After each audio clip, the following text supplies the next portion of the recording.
Hey everyone, ready for a deep dive into the world of teenage dating? Ooh, that's a big one. It is. And to guide us, we've got some excerpts from an advice guide. We'll be tackling the unique challenges you guys face, unearthing some seriously practical tips, and answering some burning questions you might have.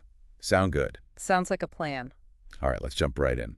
So, what makes dating during the teenage years so different, so unique? Well, it's not just about finding a boyfriend or girlfriend. It's this crazy time of figuring out who you are, what you like, what you don't like in a Oh, partner. totally. And all those new emotions, right? The excitement, the nerves, sometimes even rejection. Exactly. And on top of all that, you're still developing your communication skills and trying to figure out what a healthy relationship even looks like. It's like a crash course in love, but with extra challenges thrown in. Our guide dives straight into some of those, and I think they'll resonate with a lot of you. Let's start with peer pressure. Sometimes it feels like everyone's coupled up, and if you're not, you're missing out. Yeah, and social media doesn't help with that, does it? You're constantly seeing these picture perfect couples, which, let's be real, isn't always the whole story. Definitely not. So if you're feeling that pressure to date when you're not ready, or maybe your friends are pushing you toward someone you're just not into, how do you stay true to yourself? The key is remembering everyone's on their own timeline. There's no rush. If your friends are pushing, try explaining you're not ready. Or you'd rather focus on other things, hobbies, school, whatever it is. True friends will get it. Good advice. Now, the guide also talks about this emotional roller coaster that comes with teenage dating. I mean, hormones are already doing their thing. Yeah. Teenage brains are basically wired for intense emotions. It's nature's way of preparing you for adult relationships, Mhm. but it can make everything feel amplified. So how do you ride that roller coaster without letting those emotions control you? Self-awareness is huge. Start paying attention to your emotional patterns. Do you overreact sometimes? Jump to conclusions. Once you recognize those patterns, you can find ways to cope. Maybe take a time out before responding, or talk things through with someone you trust. Makes sense. Now, communication breakdowns, they happen to everyone. But why are they especially tricky in teenage relationships? Well, at this age, you haven't had as much practice with those tougher conversations. Especially when it comes to feelings and boundaries. It's like learning a new language takes time and effort. Oh, that's a good analogy. And just like with any language, there are going to be some fumbles along the way. For sure. But those are all part of the learning process. The important thing is to prioritize honesty and clarity. If something's bothering you, don't keep it bottled up. Say it calmly and respectfully using I statements to avoid blaming anyone. And remember, listening is just as important as talking. Active listening, we hear that phrase all the time, but what does it actually look like when you're dating? It's about really focusing on what the other person's saying, not just waiting for your turn to talk. Pay attention to their body language, their tone of voice, what's behind the words. Ask questions to make sure you understand, and hold back on giving advice unless they ask for it. It's about showing you care about their perspective. I like that, showing you care. Now, let's talk about something that can be really tough: rejection and heartbreak. Our guide warns that these can feel especially intense during the teenage years. Yeah, and there's a biological reason for that. Teenage brains are still developing the part that helps regulate emotions and bounce back from tough stuff. So when you face rejection, those feelings of sadness, disappointment, anger, they can hit hard. It's like your world's turned upside down, and it's hard to see past that immediate pain. So how do you navigate those feelings in a healthy way? Be kind to yourself, first of all. Let yourself feel those feelings. Don't try to bottle them up or pretend everything's okay. Talk to someone you trust, friends, family, maybe even a teacher or counselor. Getting those feelings out in the open can really help. So it's not about pretending everything's fine, but allowing yourself to feel those difficult emotions and reaching out for support. And our guide reminds us that even heartbreak can teach us valuable lessons. Totally. Heartbreak, even though it hurts, can teach you a lot about yourself, your needs, your patterns, your deal breakers. These are questions that often come up after a breakup, and they can be super insightful as you move forward. It's like those breakups, while tough in the moment, can actually guide us toward healthier relationships in the future. Exactly. By learning from those experiences, you become better equipped to handle the ups and downs of love. You gain wisdom, build resilience, and develop a stronger sense of what you truly deserve. Love that. Before we move on to some practical tips, I want to touch on something I think a lot of teenagers struggle with: the fear of missing out, or FOMO. It's that feeling of everyone else is doing it but me, which can be extra intense when it comes to dating. FOMO is a powerful force, especially with social media always showcasing seemingly perfect relationships. But remember, those online portrayals are often just a highlight reel, not the whole picture. True. So how do you combat that everyone else is doing it but me feeling when it comes to dating? One way is to focus on yourself. What are your values? What brings you joy? Focusing on your own goals and passions can help you feel good about yourself, regardless of your relationship status. It's about recognizing that being single can be an awesome time for self discovery, personal growth, and building strong friendships. It's like giving yourself permission to rock your single status and make it amazing. Now let's get into some practical tips from the guide. First up, take it slow. Why is this so crucial, especially when you're dealing with those intense teenage emotions? Well, when you rush into something, especially based on pressure or just a fleeting crush, you might end up disappointed.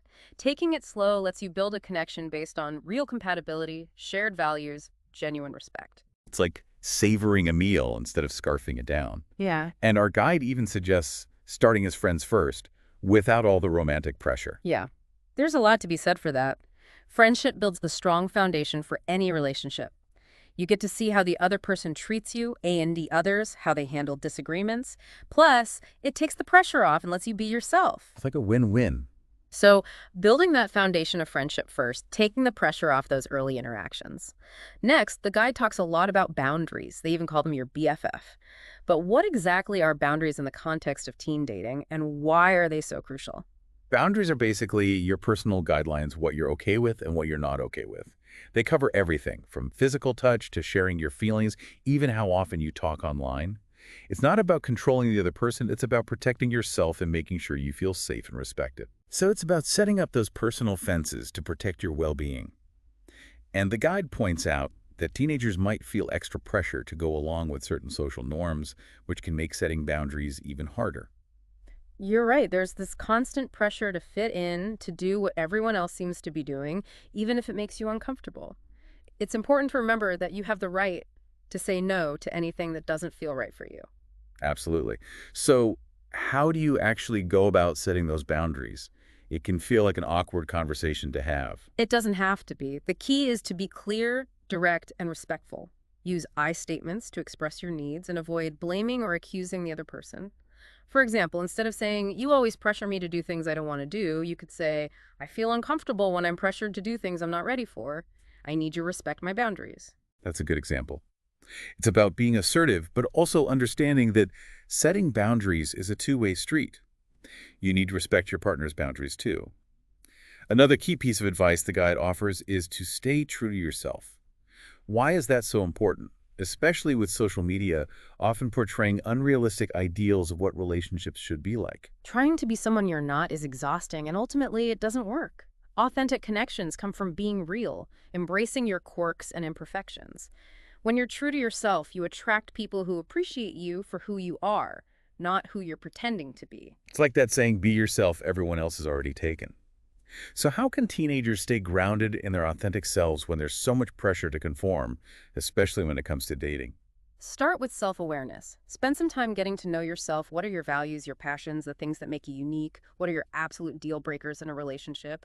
Once you have that clarity, it's easier to make choices that align with your true self, even if they're not the most popular or trendy options. Like having that internal compass guiding you toward relationships and experiences that feel right for you. Exactly. And remember, true friends will love and support you for who you are, not who they think you should be. Surround yourself with those kinds of people.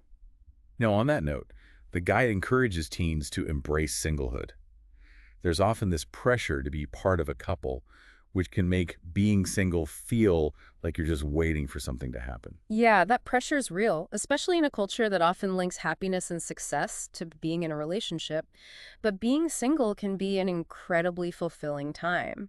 You have the freedom to explore your interests, develop your talents, build amazing friendships, and truly get to know yourself without the pressures of a romantic relationship. Like we said before, rock that single status. Exactly. Embrace that freedom, invest in yourself and your passions. This time is all about building a strong foundation for future relationships, whether they're romantic or not. Awesome. And finally, the guide reminds us that every relationship, even the ones that don't last, offers valuable lessons. How can teenagers use those experiences, even the heartbreaks, to grow and prepare for future relationships? Take some time to reflect. After a relationship ends, think about what you learned. What went well? What were the challenges? What patterns did you notice in yourself? What are your absolute non-negotiables moving forward? It's like taking those experiences, good and bad, and turning them into valuable lessons for the future. Precisely. It's about turning those experiences into data points that can inform your future decisions and help you create healthier, more fulfilling relationships. Now let's tackle a couple of common questions that teens often have about dating. First up, how do you know if you're ready for a relationship? Is there some magic age or a checklist you can follow? Unfortunately, there's no one-size-fits-all answer. There's no magic age or checklist. It's a very personal decision that depends on so many things.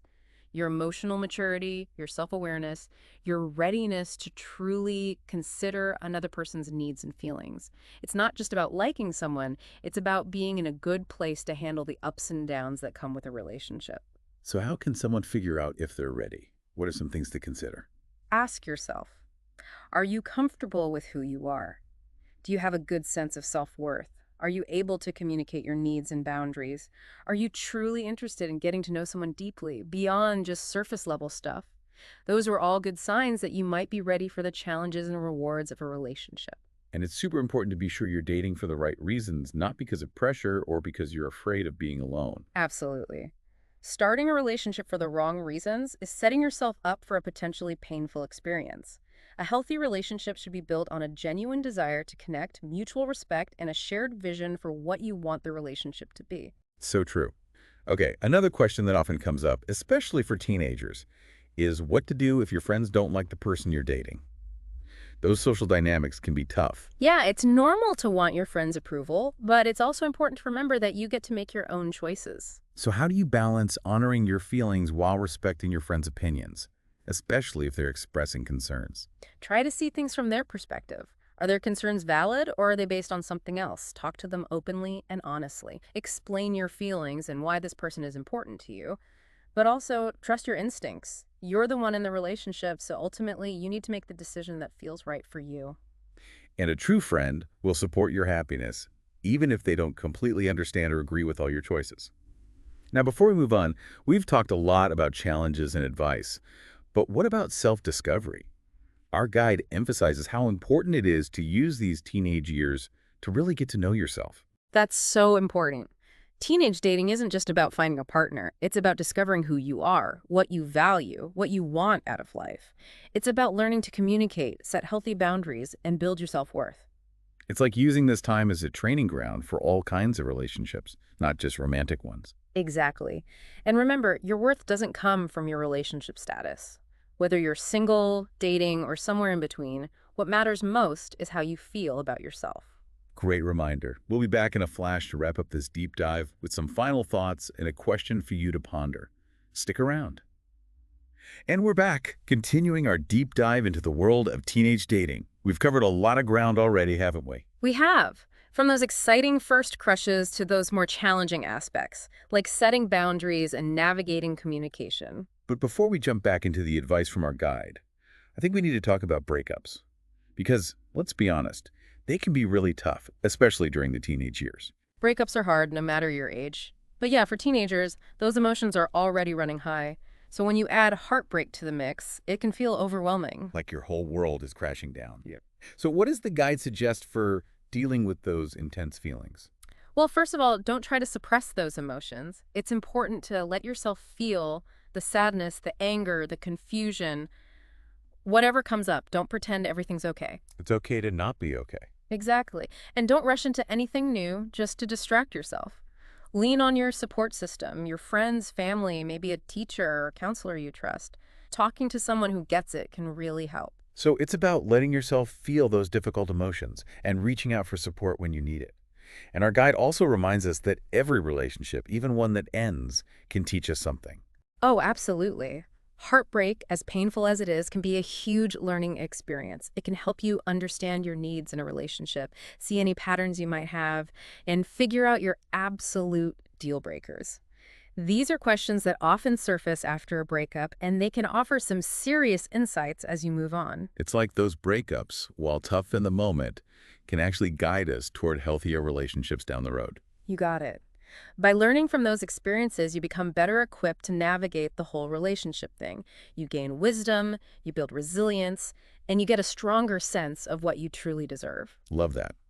Now let's shift gears and dive back into the advice this guide offers. It's packed with practical tips, and I can't wait to share some of the highlights with you. Ready? Hit me with it. Okay, first up, it's the classic, but it's a classic for a reason. Take it slow. Why is this so important, especially when you're navigating all the intense emotions that come with being a teenager? When you rush into something, especially if it's driven by pressure or just a fleeting infatuation, it can lead to disappointment. Taking your time lets you build a connection based on real compatibility, shared values, genuine respect. It's about quality over quantity, right? Mhm. And the guide even suggests starting as friends first, without all the pressure of labels and expectations. What do you think of that approach? I think there's a lot of wisdom in that. Friendship lays the groundwork for any strong relationship. It gives you a chance to see how the other person treats you and others, how they handle disagreements. Plus, it takes the pressure off, allowing you to relax and be yourself. It's like a low-pressure way to see if there's a spark, right? Yeah. So building that foundation of friendship first, taking the pressure off. Next, the guide is all about boundaries. They even call boundaries your BFF. But what exactly are boundaries in the context of teen dating? Why are they so important? Boundaries are your personal guidelines. They're about what you're comfortable with and what you're not okay with. Things like physical touch, emotional sharing, even how often you communicate online. It's not about trying to control the other person. It's about taking care of yourself, making sure you feel safe and respected in the relationship. So it's about setting those personal limits to protect your well-being. And, as the guide points out, teenagers often face a lot of pressure to conform to certain social norms, which can make setting boundaries even trickier. Absolutely. There's this constant pressure to fit in, to do what everyone else seems to be doing, even if it makes you feel uncomfortable. It's crucial to remember that you always have the right to say no to anything that doesn't feel right. You have the right to protect yourself. Mm. So how do you go about setting those boundaries? It feels like it could be a really awkward conversation. It doesn't have to be. Honesty and clarity are key. Use I statements to express your needs and avoid blaming or accusing the other person. For example, instead of saying, "You always pressure me," try saying something like, "I feel uncomfortable when I'm pressured to do things I'm not ready for. I need you to respect my boundaries." That's a great example. It's about being assertive, but also understanding that setting boundaries is a two-way street. You need to respect your partner's boundaries as well. Another important piece of advice from the guide is to stay true to yourself. Why is that so crucial, especially in a world where social media often presents a pretty distorted view of relationships? It can be so tempting to try and fit in, to project this perfect image of yourself, especially when you're bombarded with those carefully curated images online. But trying to be someone you're not is exhausting, and in the end, it doesn't work. Authentic connections are built on realness, on embracing your quirks and imperfections. When you're true to yourself, you attract people who appreciate you for who you are, not for who you're pretending to be. Love that. So how can teenagers stay grounded in their authentic selves when there's so much pressure to conform, especially when it comes to dating? Self-awareness is a good starting point. Spend some time really getting to know yourself, your values, your passions, your quirks. What are the things that make you uniquely you? What are your absolute deal breakers in a relationship? Once you have that clarity, it becomes easier to make choices that feel right for you, even if those choices aren't the most popular or trendy. It's about trusting your gut, right? Exactly. And remember, your true friends will love and support you for who you are, not for who they think you should be. Surround yourself with people who celebrate your individuality. Now, on that note, the guide encourages teenagers to embrace singlehood.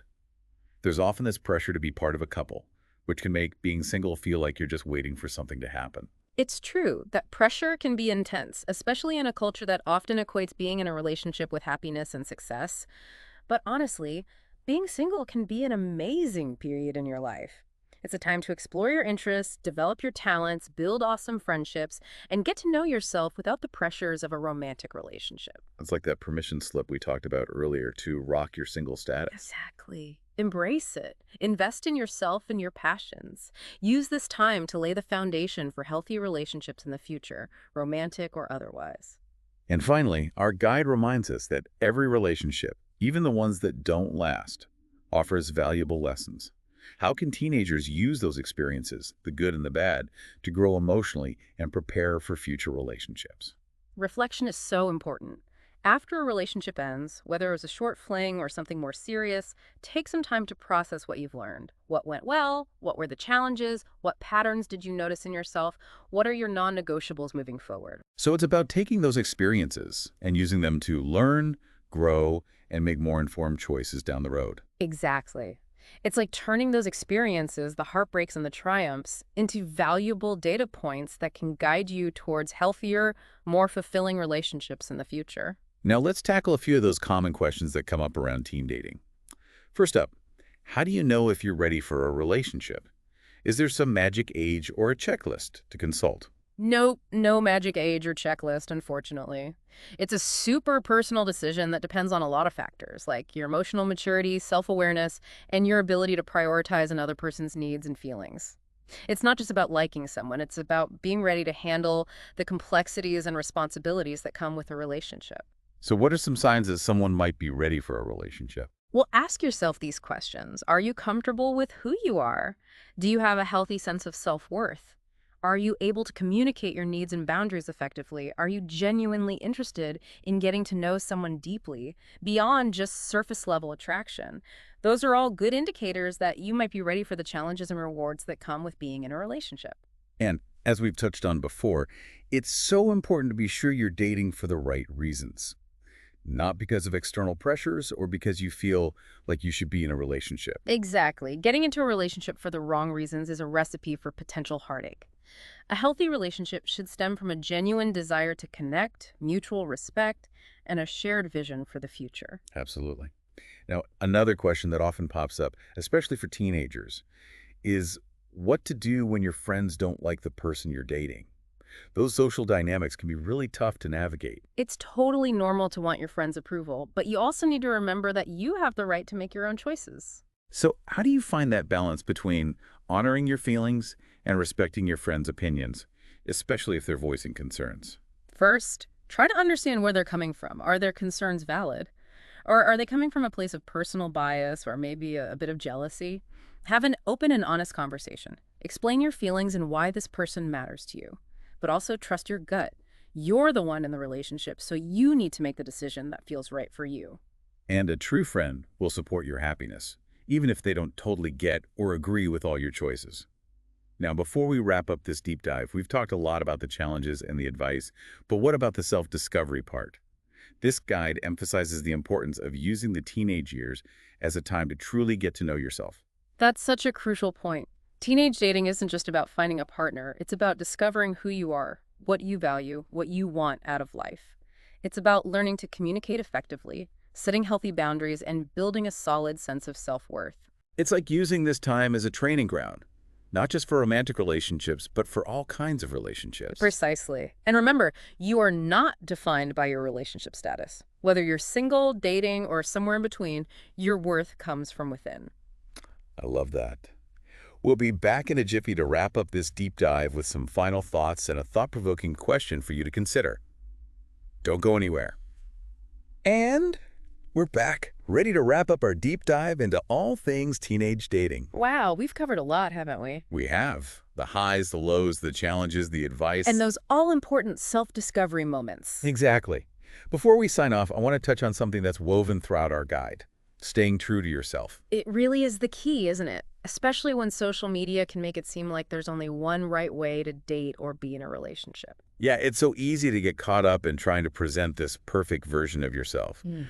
But like we've talked about, authenticity is at the heart of any real connection. For sure. Trying to be someone you're not just doesn't work in the long run. It's exhausting and ultimately leads to more heartache. So, any final tips on how teenagers can stay grounded in their true selves amidst all those pressures to conform?